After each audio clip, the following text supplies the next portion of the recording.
Hello and welcome to the Overwhelm is Optional podcast. I'm Heidi Mark, coach and biggest cheerleader for successful but secretly overwhelmed women. As well as weekly episodes here on the podcast, you can find out more about what I offer by going to heidimark.co.uk.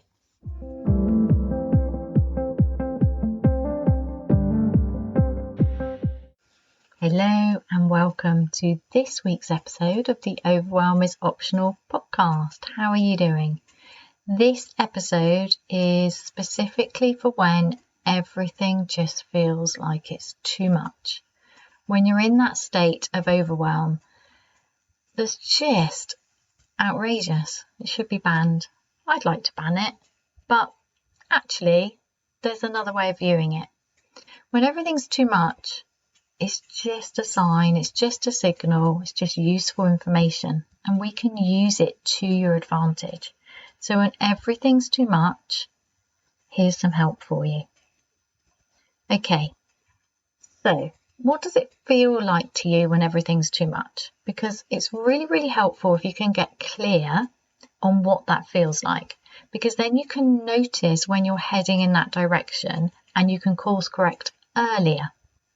So you could, for example, notice what it feels like in the body, and we're going to be doing some neutral noticing in a moment, and that can help you become more and more aware of how you feel when you don't want to feel like that. Now, that can be tricky because we don't really want to identify when things are unpleasant. Mainly, we want to avoid them. But when we can get clear, this is what it feels like, this is what I don't want, then we can start course correcting earlier. So if we view the feelings of overwhelm, of things just being too much, of that horrible life-crushing overload that makes us snappy and grumpy and we can't think straight. You know the drill if you've been around here for a while. And if you haven't, if this is the first time you've listened, welcome. It's lovely to have you here.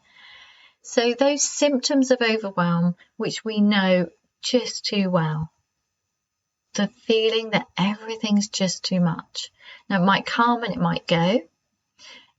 That's not the point. The point is when you see it as, this is just useful information. There's nothing wrong with me. I don't need to make huge changes. I might want to make some changes, but I can't think straight enough to make those changes at the moment, and that's okay.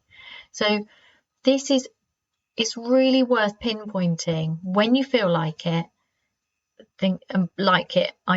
when things are too much, and what that specifically feels like for you. Because although I would say that most of my clients have very similar, because I'm very niche in just dealing with successful women who want to live with more purpose, more joy, more freedom.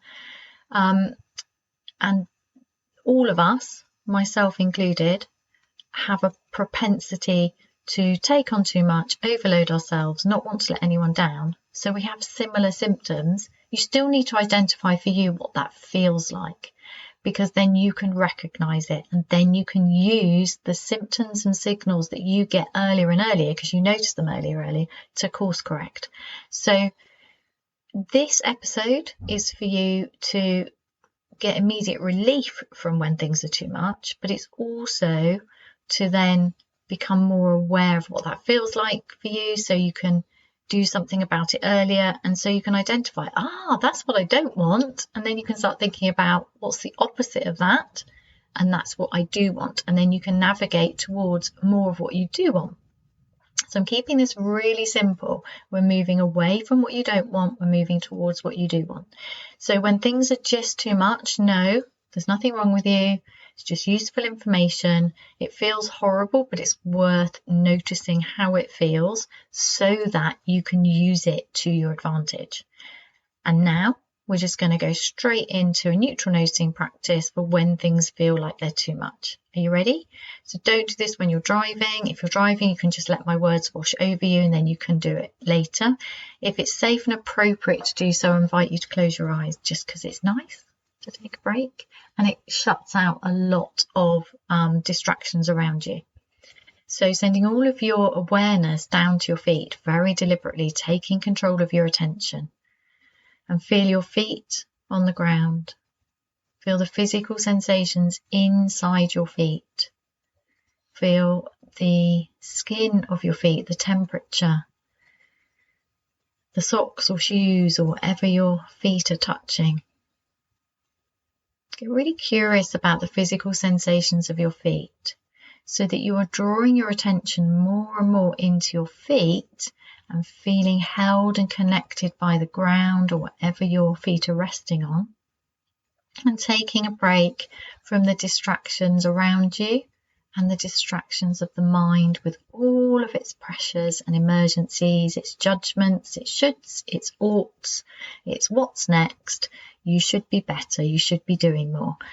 So that's the kind of stuff that goes on in the mind, and that's okay. Your mind is just keeping you safe, but right now you're choosing gently but firmly to take a break from your mind and move all of your awareness down to your feet. And feel your feet on the ground.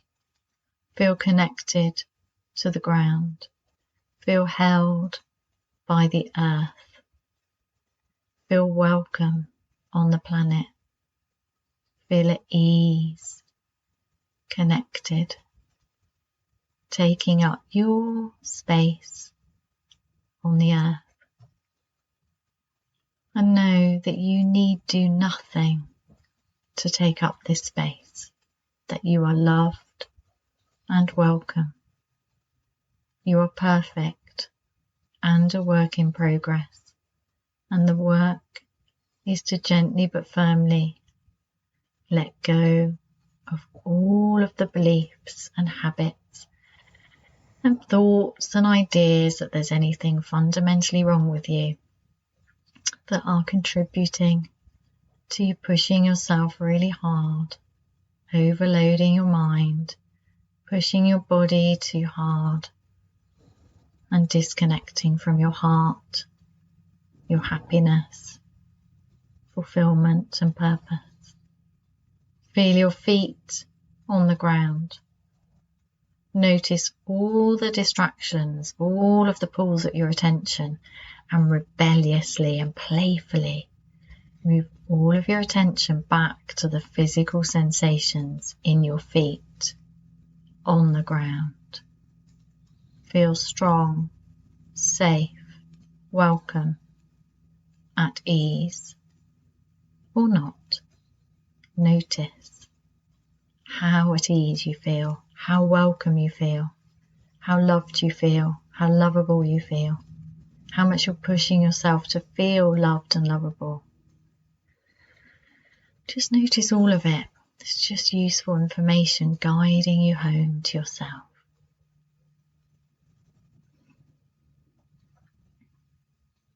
And when you're ready, I invite you to open your eyes and pause before rushing to let all the distractions back in, and notice completely neutrally how you feel in this moment. And if you have a moment and a scrap of paper, you could choose to jot down anything that came up for you that might be useful to you. This is all about usefulness. Anything you noticed when I talked about feeling welcome and loved and lovable and pushing yourself too hard, anything you notice can be investigated or not. And this or not is really, really important. It's a Zen thing. So it's very easy to get stuck in what a client labelled self-development hell, and what I think is a beautiful description of it, when we feel that we always need to be better. So we can push ourselves really hard when really we don't need to. So if it doesn't feel good to jot all this stuff down, then you can leave it, knowing that anything important will come back. Trust the process. Release the need to do it perfectly. Make the most use of it. Now, this doesn't mean don't make the most use of it. It doesn't mean don't commit. It means that how you commit to the letting go of the beliefs and habits and thoughts and ideas that there's something fundamentally wrong with you, that you have to justify your space on the planet. How you do that, how you do the work bit in you are perfect and a work in progress, that matters. It's all about the how. So the gentle rebellion is gently but firmly rebelling against the idea that there's anything fundamentally wrong with you, that you need to push yourself hard to be here, that letting anybody else down would be a complete disaster, and yet you let yourself down in the way that you look after others or get things done. So going gently at looking at this stuff, because it can make us feel horrible. I know for me it did. The shame about the way I burnt out, about who I might have let down, about how badly I treated myself when I thought I was riding high, when I thought I knew my stuff, and I did know my stuff intellectually. But it took me breaking myself, damaging my health, losing my confidence, losing my hard-won professional respect and career, my financial stability. It's a lot of shame for me was involved in healing from that, in examining it. If you go at it too hard, you're just adding to your pressure. And that's not how we do things here. When we rebel gently, we go at it at the right pace for us. We go at it with love for ourselves, because we are changing our how. We are changing how we treat ourselves. So how we do the work of letting go of the unhelpful but once helpful beliefs. These beliefs have kept you safe and got you to this part of your life. There's nothing wrong with them, it's just that you want to do things differently, so they're the old way, and now you're just upgrading. But you do that at your pace.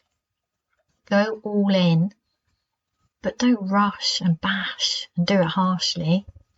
Be gentle. Gentleness is a strength. Gentleness is amazing. So I want to make this a really short episode because I want to make it really powerful for you. There's a lot in this episode, and there's some quite long episodes recently, so I just wanted to do a short one, a short punchy one where you get something deep and rich that you can take away and just practice and play with gently.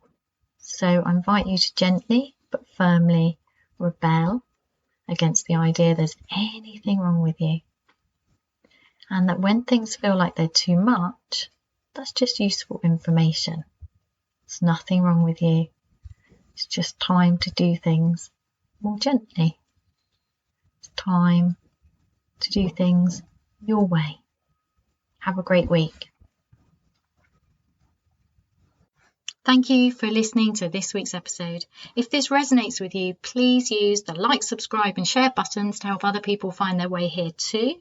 And please do go to www.heidimark.co.uk/the 1 minute mark with an E to join my mailing list and receive my free 1 minute life-changing audio practice.